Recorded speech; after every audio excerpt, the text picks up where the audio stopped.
We looked at equations in slope-intercept form, and what we were doing was we were taking pictures and then figuring out taking equations and then turning them into pictures. We're going to go the other way now, which is a little bit harder. Some review before we start doing that. First thing is, this right here is very important. Y equals mx plus b. That is known as slope-intercept form for an equation. And I'll give you guys a big hint. It's the only form we know. So everything we do is going to be slope-intercept form. I know you've already done this, we're just reviewing it. So in slope-intercept form, the biggest thing is that the letter y is isolated by itself. So if you look, it's y equals and then a whole bunch of stuff. The other things that are important to note is that there's no exponent on the x. Right? That's how you know it's linear. And there's no brackets or anything crazy like that. It's just a straight up equation. The letter m in this equation is always the letter that's being multiplied by the x, and m stands for slope. The b is the number that's not being multiplied by x, so it's either being added or subtracted. That is the y-intercept. So what you guys learned last week was in any equation, you could turn it into a slope-intercept form and easily look at it like this and be able to say, well, the y-intercept is at 2, and the slope tells me all the other points, and the slope is equal to. And you're able to take an equation, put it on a graph. Two examples you did of that were right here. This is one of them. You took an equation. You wrote out on the side what slope and y-intercept actually equal. You should have had -5 and 2. With that info, you then went to a graph. You said, all right, my first point is at -5, and a slope of 2 means go up 2 over 1, and that'll be your next point. With those 2 points, you connected it, made a straight line. So this should all be kind of like, it might be a little faster now, but it should be somewhat of a reminder, like, yeah, okay, I kind of remember doing that. We could do another one. So if you looked at this equation, you had y equals mx plus b form. I guess I can't go that higher, it's going to be 3. You would write out, okay, that means the slope equals 2 over 3. That's the number being multiplied by the x. And the y-intercept equals -6. If you didn't have that knowledge already figured out that that's slope-intercept form, you need to go watch video 5.4 part 1. And this is everything we did on Thursday before the long weekend. With that info, I would then say there's a point at -6. My line has to go through that point, and has to go through another point that would be 2 up and 3 over. 2 up, 3 over. Roll. That point, let's go with that. That line would then be this equation. We were going from equations to building lines. You can also confirm that you did it right by putting it in your calculator, right? Your calculator should have been able to graph the exact same thing you just graphed. We're now going to go the other way. So we're going to go from from graphs to equations, or from words to equations. It's usually a little bit trickier. We're going to start off with a nice simple one, where here's a sentence, some words, and you need to build an equation with that information. First thing, it says write the equation of a line passing through the point 0, 2 with slope 5 over 2. We're going to start things off with write an equation. What's the only form of equation you know? Y equals mx plus b. It's the only one we know. Tomorrow we're going to learn another one. So you'll actually have to pick which one's best for you to use. But in this case, the only form we know is slope-intercept form. Now, what I want to do is I want to look at our question and write out any info we know. First thing I need to know, which would go nicely with our equation, is what's the slope of my equation that I have to build? says write the equation of a line passing through the point with a slope of 5 over 2. So slope is 5 over 2.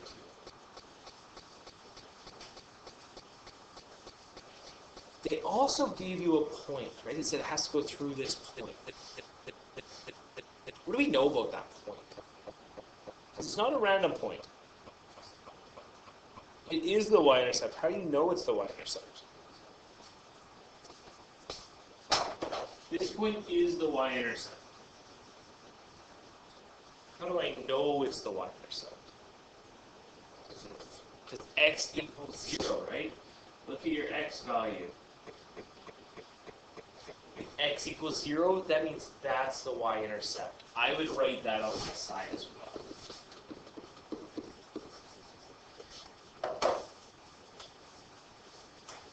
Doing this, writing on the side of your paper, slope equals this, y-intercept equals that, will make your life much easier once you know two different forms of equations. Because then it'll be easy to pick the form that matches up with the info you have. I have slope, I have y-intercept. The type of equation I want to make would be slope-intercept form, right? It just kind of makes sense. If you have those two things, you can make that equation. All you have to do is actually plug these things in. So slope is m, y-intercept is b. My equation is y equals 5 over 2x plus. That would be an equation that passes through point 0, 2 and has a slope of 5 over 2. Notice that my equation still has a y and an x in it. I don't put numbers in for y and x in this question, or in any of the questions we do at this point. Anybody have any questions about that? Where a number came from? How I knew something? Alright, below there's two lines. We're going to build an equation for each line. I'm going to do one with you. You're going to do one on your own. The one we're going to do together is line 1. So this guy right here. So we are going to create an equation that represents that line. The only type of equation we know at this point is y equals mx plus b. That means I need to somehow figure out the slope of line 1 and the y-intercept of line 1. If I can figure out those two pieces of information, I can put them in for m and for b, and then there's my equation. Let's start with slope. To calculate slope of a line, when you're given a picture, you use rise over run. So you look at this line, you find 2 points. Any 2 points will do. I'm going to pick this one and this one. You could have picked any 2 points on that line, and you would have been fine. I then go from the left point to the right point.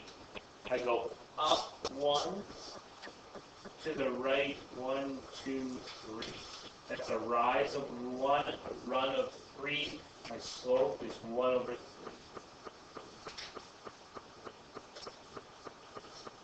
The next thing I do on this line is try to solve for its y-intercept.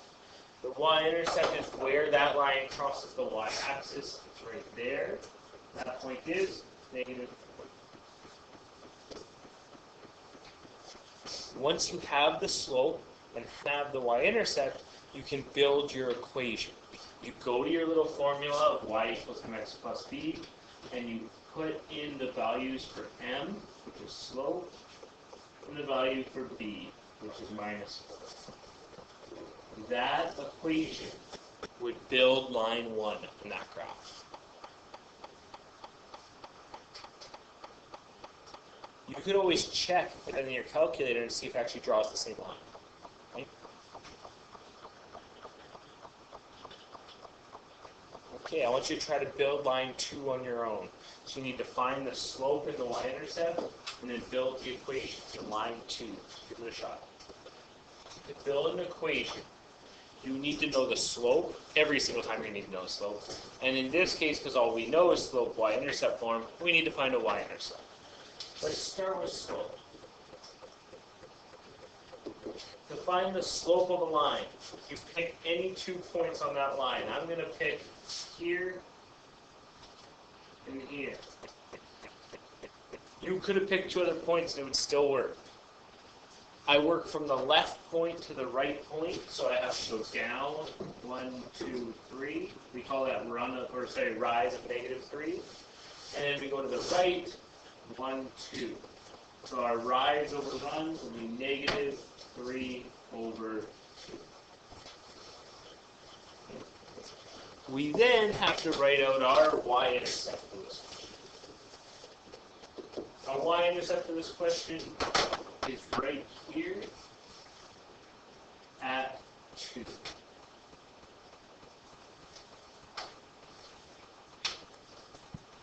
That means the slope is m, the y-intercept is 2, or the b value, and you could just put those into your equation to get your final answer of y equals -3 over 2x plus. How many people got that? That's good. It gets a little more challenging once you know a second way to do things, because then you have to pick the right form. Anytime you know slope and y-intercept of something, create slope y-intercept form. Tomorrow we'll introduce the new form and we'll talk about how to decide when to use that one. All right, our last question. These two are a little bit trickier. They also involve having a little bit of knowledge from a previous lesson. So it says determine an equation for a line so that, and then there's A and B. We'll do A.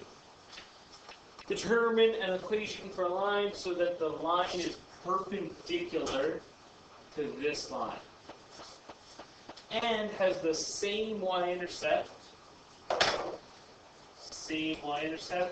as this line. I have to create an equation. To create an equation, I need to know what my slope is, and I need to know what my y-intercept is. Let's start with slope. When you read that question, it doesn't tell you the slope outright, but it does mention the slope. It says that the line is perpendicular. Perpendicular. What does perpendicular mean again? Yeah, it means that the lines would create a 90. That means the slopes are opposites, but we say slopes are negative reciprocals. And this is reviewed.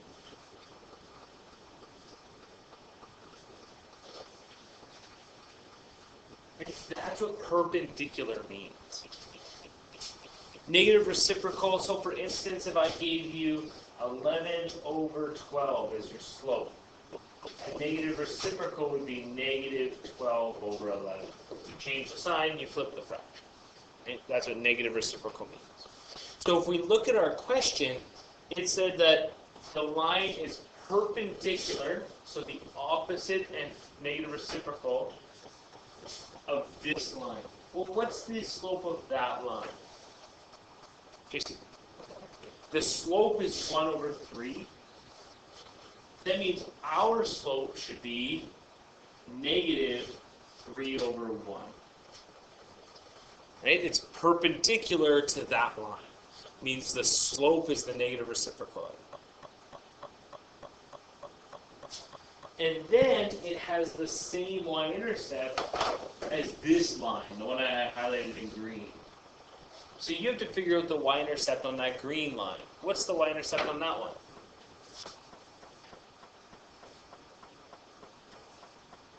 What's the y-intercept of it here? It's 7. So the y-intercept of my new line is 7. This slope makes it perpendicular to the first equation. This y-intercept is the same as the second equation. My new line then joins those two pieces of information together. And that is the equation that would satisfy those conditions. Notice that I didn't put negative 3 over 1, I just put negative 3. It's the same thing. Divide by 1, not divide by 1, same thing. Any questions on that one? That's a hard question. You do have one on your unit assignment like that, and you'll probably see one on a test like that. So that's a harder question. You really have to draw some multiple places for information to be able to do that. All right, B.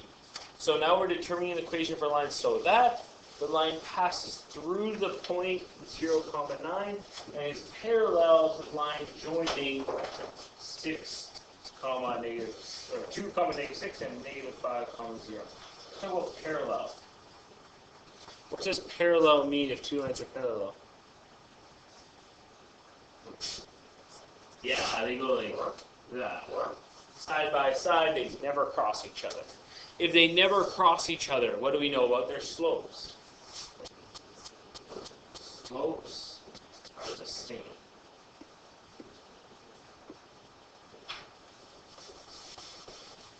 So according to this question we just did, our new line has to be parallel to the line joining the 2 points that they gave you.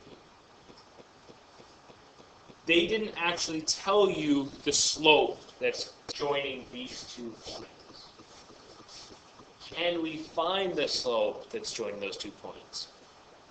We can, right? That's what we did. I think it was like 5.2 or 5.3. That's where we learned the equation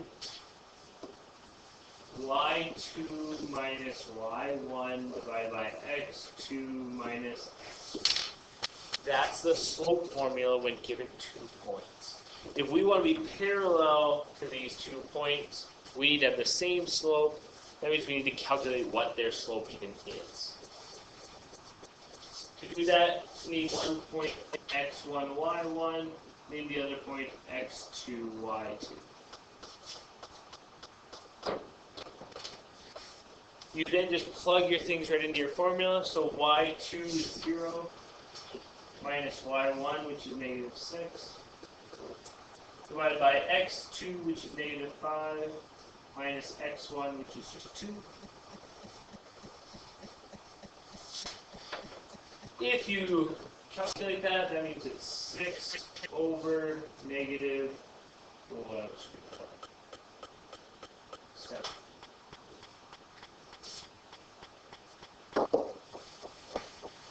Alright, that's the slope joining those 2 points. You want to be parallel, so your new slope should be the same thing. Slope is 6 over negative 7. Right? You're parallel, so you're the same. Now you need to figure out what your y-intercept is. Looking at this question, the only other piece of information they gave you was that you're passing through this point. What they didn't tell you was that point is actually your y-intercept. That's x equals 0. Perfect. X equals 0, that means you have a y-intercept. That y-intercept is at 9. You have to figure that information out on your own. Like, that's the tricky part. Anytime you see a point where the x value is 0, you should be thinking y-intercept and trying to do something with that y-intercept. You now have a slope and a y-intercept, so you can build your equation that satisfies all that information. The equation looks like this. We put the slope in for M.